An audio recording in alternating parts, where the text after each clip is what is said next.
Local programming on KRWG Public Media made possible in part by viewers like you. Thank you. This is KRWG Public Media, TV, radio, online. News that matters. Now, across the Mesilla Valley and the borderland, the stories that shape our community. From the KRWG Broadcast Center at New Mexico State University, this is Newsmakers. Hello, I'm Anthony Moreno. Thank you for joining us for special Newsmakers. Our guest today is Teri Schultz. Since 2007, she has reported from Brussels on the European Union, NATO, and the surrounding region. She files international reports on the regular for National Public Radio, CBS Radio, and German Broadcaster Deutsche Welle. Schultz covers security, defense, and terrorism. In her career, she has reported from the Baltic states after the fall of the Berlin Wall during the downfall of the Soviet Union. And for more than 6 years, she has also covered the U.S. State Department with former Secretary of State Colin Powell and has made a number of reporting trips to Afghanistan as well.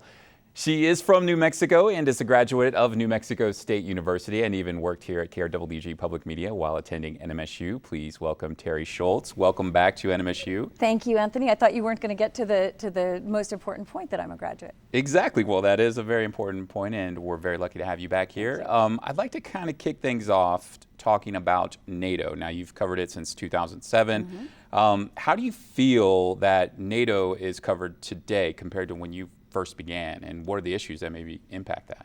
Well, I actually got to visit NATO a couple of times while I covered Colin Powell because, of course, the Iraq War was starting. The war in Afghanistan starting just after 9/11 was started while I was covering the State Department. So I got to visit there sort of coming from the outside as Powell tried to ask the allies to support the United States in its wars in Iraq and Afghanistan. And I think living there is much different because now I try to look for stories on a daily basis. And the stories are not that dramatic as a war just beginning. But, you know, the war in Afghanistan has been going since 9/11. And so a lot of what I report about now is how the other countries, which are now 29 allies, how they relate to the United States, how they have continued to support the United States in Afghanistan. And I would say that we cover it. I'm the only American broadcaster covering NATO on a regular basis. The others just come in for summits and leave again. But so I think the difference is that I'm there. That really makes a big difference because I report stories that otherwise wouldn't get out because they're not connected to a summit. At the same time, there are a lot of transatlantic tensions right now, and a lot of what we end up reporting about NATO is actually about the U.S. relationship to NATO. Well, let's talk about that. President Trump obviously has railed on NATO members, saying that they're not paying their fair share, comparing allies to freeloaders. There was that awkward breakfast. That's true. So how do these comments impact relations between the U.S. and NATO from what you've found in your reporting? It's a really complicated situation because the U.S. pays the most for NATO. I mean, it's the biggest economy, certainly has the biggest military of any of the allies. Some of the allies don't actually even have a standing military. So the U.S. by far outsizes any other country, and it has diplomatic weight to go along with that. So when the U.S. is unhappy with the other NATO allies, they can't ignore it.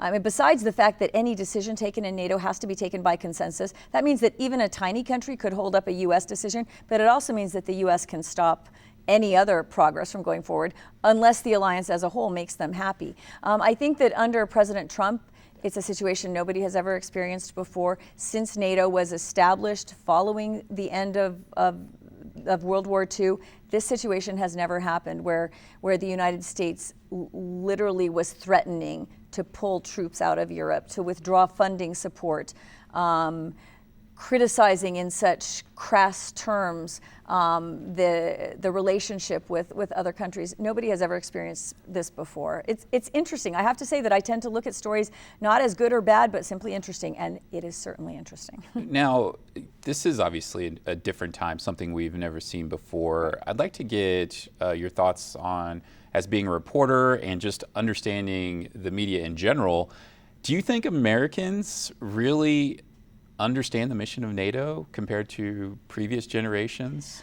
That's a good point. And I have to say that I was present when one of the outgoing Defense Secretary, Robert Gates, told NATO, I'm the last defense secretary you're going to have who really knows what you're about. And so you guys better get it together. I would say that current Defense Secretary Mattis, having been an active military guy, he also gets NATO. Maybe Robert Gates was a little bit too pessimistic, but it is true that those generations of leaders are retiring never to return because they lived through, the fall of the Berlin Wall, the end of the Cold War, these kind of things that made NATO what it is today are really the most important and they would say successful military organization. But no, generations today, generations of Americans, I mean, this may come up later in our interview, I feel like the American mind is just getting narrower and narrower. So I think that the days to come are going to be worse than today in terms of people not understanding what NATO is about, not understanding what it's done.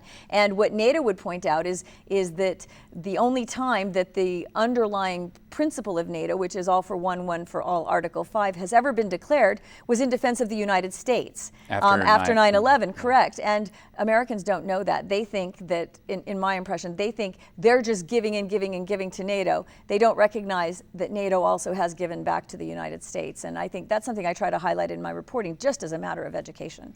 Partnerships and military alliances also may bring arms deals with different countries.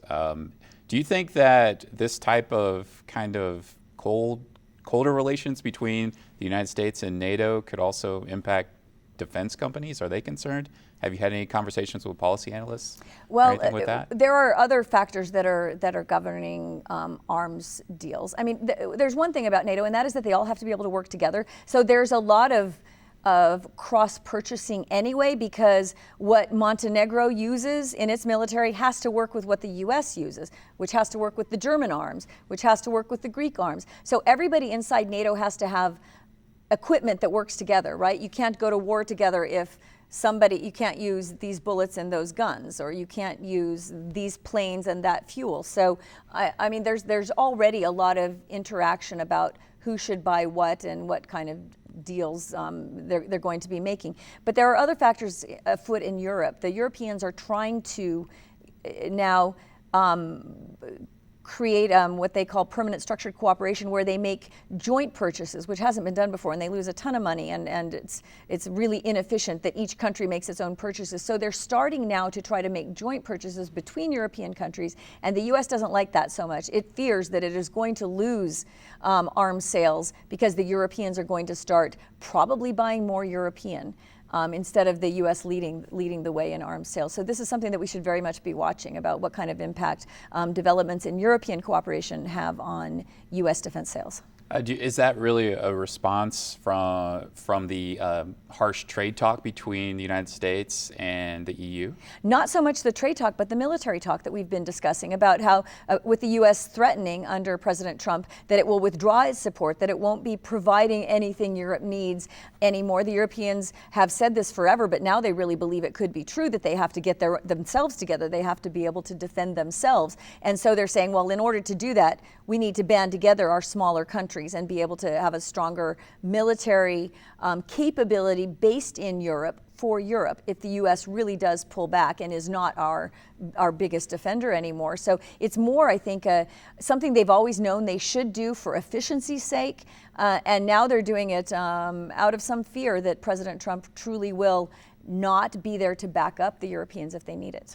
Speaking of President Trump, not long after his NATO trip, he had that summit with Putin. That's right, I was there. In Helsinki. You were there. I was there. So, I mean, that moment, and I'd like to gain your perspective or your, what you saw when the president, even though he was warned and informed by U.S. intelligence agencies that they concluded that Russian operatives who report to Putin interfered in the 2016 election. He said, quote, "I don't see any reason why it would be Russia." The response from that, being there in that room, I mean, what was that like? And also NATO's response too. I'd like to hear that. Well, technically, I was live the whole time the meeting was happening, so I wasn't in the room. But I was there trying to figure out what they were saying, because of course, the most alarming part for outsiders about that meeting was the extraordinary length of time that the two men were alone. And we will never know what was said. Well, hopefully somebody did actually tape it somewhere, and tapes will leak. People like me want to know what was said, really. But what we most talked about then was how we wouldn't actually know what was said because there were only interpreters, and the interpreters aren't going to talk. But being there was like, just think about the fact that you and I were smiling when we talked. We're like, holy cow, that summit in Helsinki. You and I are proof that meeting was odd. That meeting was, to many people, alarming because of this one-on-one relationship where even President Trump's advisors would like him to take a more standoffish position with regard to President Putin, who, if you're in Europe, I mean, the relationship with Russia is very, very difficult and complicated and at times dangerous. And they would very much like to see the U.S. standing up to Moscow a lot more than it seems to be doing by the relationship between the two presidents.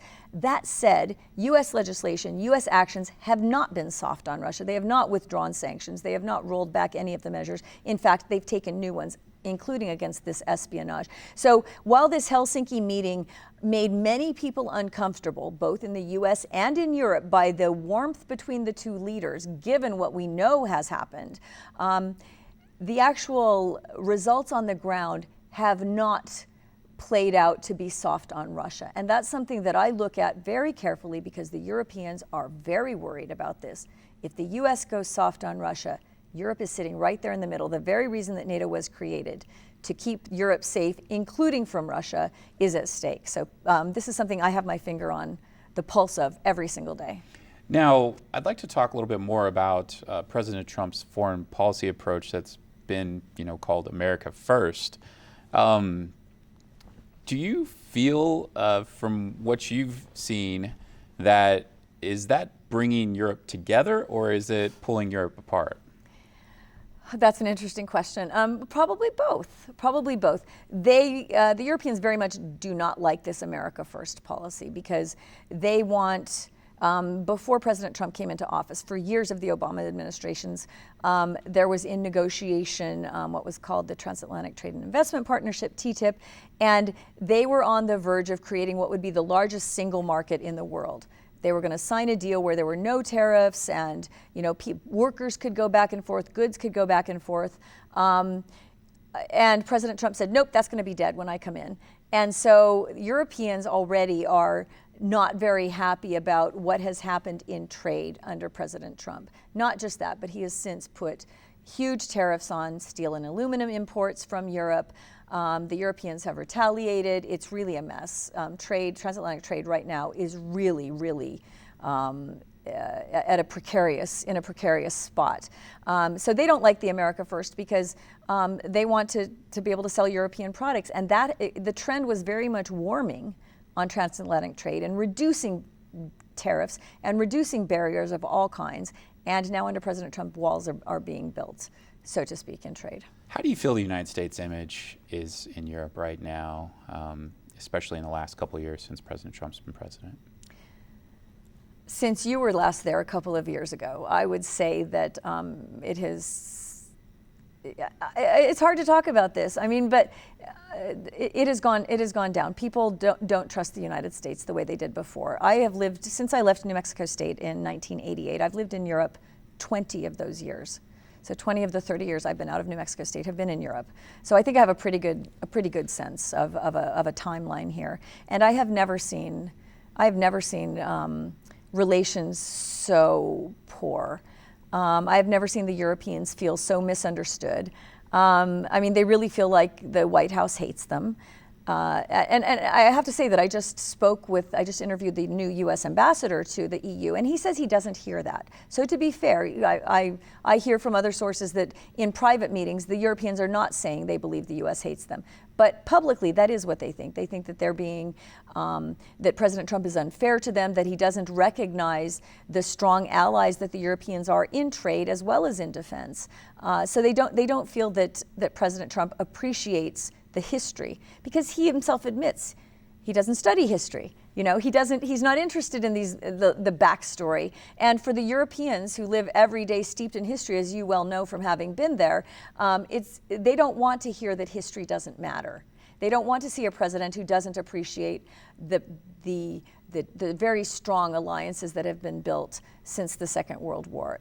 So it hurts them very much. And I have to say that, I think they're just counting it down and hoping that the next election will bring a change. I have to say that honestly. I'd like to move on and talk a little bit about the European Union. Over the last several years, the EU's seen a rise in similar countries turning inward, a rise in nationalism. True. How big of a concern is that right now to the EU? Huge. Europe used to pride itself on being open and being very humanitarian-minded and taking in refugees and immigrants coming from difficult places. And since the outpouring of refugees from Syria, in particular, in 2015, the continent was just really overwhelmed by people fleeing a situation which, by international law, they deserve to be given a safe place. That's what the Geneva Convention says, you protect refugees. But they had millions of people coming through Turkey, coming across the Mediterranean Sea. And there were really too many people for Greece and Italy, which are the frontline countries, to deal with. And those people are still living in abhorrent conditions where they landed, because the rule is that where you land, you have to stay. So while Germany took in 1 million people in 2015 alone, because they understood that the smaller countries and to the south couldn't deal with it, there are still people living in conditions which none of us should be accepting. We should not be allowing, in my personal opinion, people who are fleeing, certain death, to be living in mud, in small islands. And you can't blame it all on Greece. You can't blame it all on Italy. The numbers are just numbers are too much, and the rest of the European Union has not stepped up with solidarity and said, sure, transfer them up to us in the Netherlands. Sure, give us a few in in the countries that are northern. In Belgium has not done its job in taking in as many as it has. So the European Union has faced the biggest crisis since I've been covering that, and that is all the way since the early 90s, with the fact that they cannot force countries to help bear the burden of these people coming in. Because they all have their different views on it. They all have their different governments and different views on refugees. And many of them don't want. That's right. And Hungary, for example, doesn't want to take any. And they've tried to say, we're going to punish you by this way or that way. Hungary says, we don't care, and they don't take them. It's a huge problem right now, and it's also crushing. It's also really disappointing when you see the situation that these refugees who deserve asylum are living in.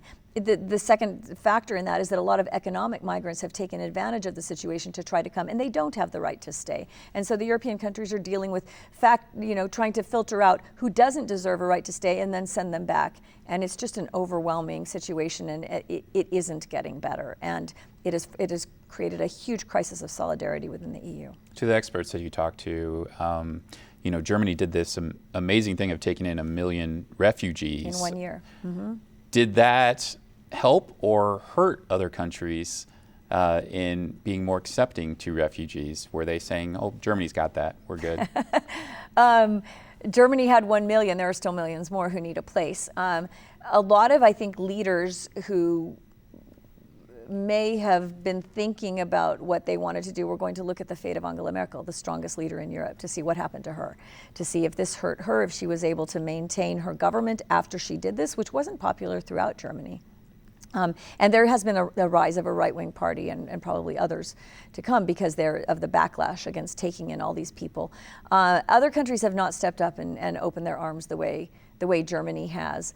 And again, the EU doesn't really have mechanisms to force them to do so. So I think that some countries have been very honorable. Sweden, for example, has taken in a disproportionate number of asylum seekers. But Finland hasn't, and Norway's not in the EU, but it's one of the richest countries in Europe and could do more than it does. Other countries that are well off, Belgium's well off, the Netherlands is well off, they're not opening their arms. They don't have to, and while they take in some, and I can't pretend they don't take in any, they aren't taking in a number that would ease the crisis in the southern states. You cover defense, security, terrorism. When there's dangerous things happening, you're running towards the danger. I like that, that's true. I'd like to hear your thoughts, though, on living in Brussels, a city that experienced a terrorist attack in March 2016 at the airport, at the metro station. That's right. What was that day like for you? To be honest, this was interesting. What preceded that were the terrorist attacks in Paris in November of 2015. And at that time, Brussels went on lockdown, even before they knew for sure that this cell, which attacked Paris in even a bigger way than Brussels, was located right there in Brussels, in places that I went frequently with my children, a neighborhood. So we went on lockdown in Brussels. They put the military in the streets from November preceding the terrorist attacks in Brussels. So we felt they shut down our public transportation for 4 days. Schools didn't even meet. After the attacks in Paris, when it started trickling out that these people had planned this attack right there in Brussels, we knew that the threat was higher in Belgium. We just didn't know what that would mean. And so in fact, on the day, March 22nd, I'll never forget it, I was in Lebanon training people. I was giving a training as a media training in Beirut, a place which you normally would think of as more dangerous. And NPR called me and said there's been some explosion at the airport. And I have to tell you, what I said is, they're always finding unexploded ordnance. They're finishing NATO headquarters, they're digging there. I bet it was just an old World War II bomb that went off. And they're like, okay, we won't worry about it now. And then they called me just a couple minutes later in Beirut and said, no, this is something serious. And then I was stuck in Beirut. And I have 2 small children living in Brussels. We live 10 minutes from the airport, and we knew this was taking place at the airport, so I was terrified. I couldn't even get home. I had to fly to Amsterdam and find a car and drive back overnight. Didn't sleep forever, went straight downtown, like you said, running towards the scene of the attacks. It changed. I hadn't been that close to a terror attack since 9/11. I mean, I was right in the middle of 9/11. I was covering the State Department, and that was a day unlike any other as well. But since then, I hadn't had those feelings of personal safety. Fear for my personal safety awakened until then, and that was really scary. Our city no longer felt safe, and European cities, for the most part, are safe. We don't have random gun violence, So when something like this happens, it's really scary, and it did happen on public transportation where. People travel every day very near the Deutsche Welle office where you have been. It was awful. It continues to be awful. They're still unraveling this terror cell that lived right there in Brussels. We're still having trials of some of the surviving bombers in Paris. Brussels will never feel the same as since that attack. Paris certainly doesn't feel the same either. And these little tiny attacks that have happened around Europe since then, of the Al-Qaeda cells, of the ISIS cells that have infiltrated Europe, will continue to be a huge story for our lifetimes. ISIS has warned Europe. We've got sleeper cells everywhere, and to some extent, they've been proving it. We only have a few minutes left, but I want to talk with you a little bit about international reporting and get your thoughts on some of it. How has it changed since you've first started and went abroad, and compared to today? Are the resources the same? Oh my gosh, there's no comparison. I was 22 and less than a year out of New Mexico State when I moved to Helsinki, Finland. And if we had a bigger show, I'd tell that story because I think people would be interested. There was no internet. The biggest change in my life as a reporter has been the internet. I can't even remember how I found addresses to apply for jobs in Helsinki, Finland. Went to the library. Who would have the broadcasting center's address. So the internet came as I lived in Finland, and I worked on a master's there. And suddenly the world became much more accessible. It also became, I think, more dangerous. I personally, because I work for major news organizations where we have editors and we have fact checkers, and I would rather die than get something wrong, broadcasting to the world on NPR, although it does happen. Anybody can report anything.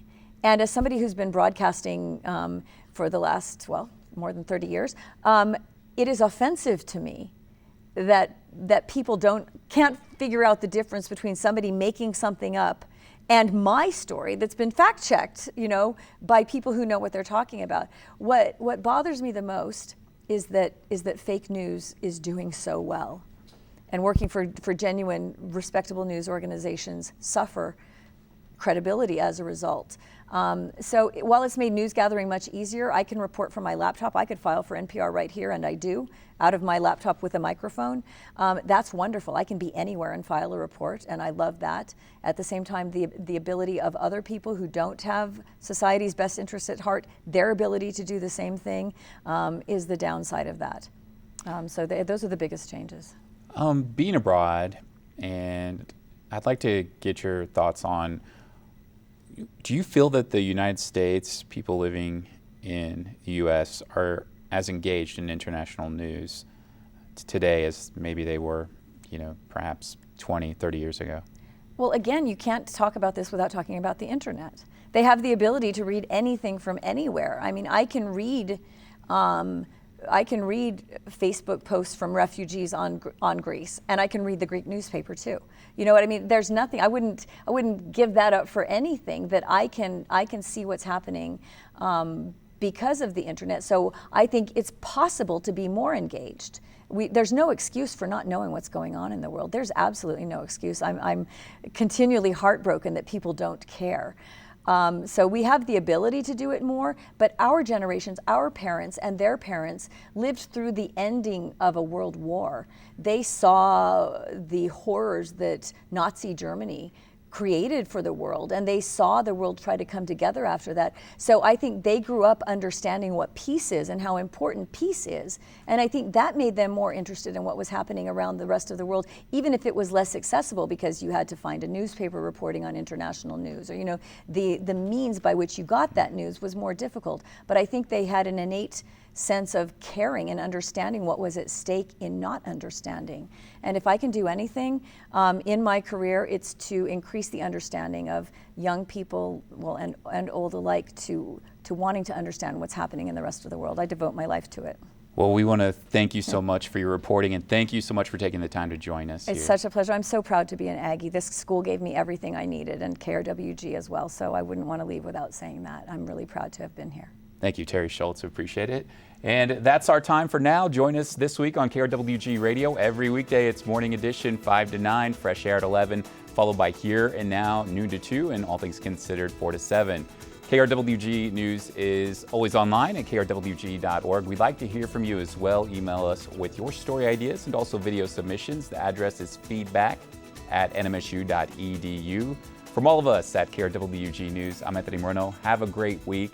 We'll see you next time on Newsmakers.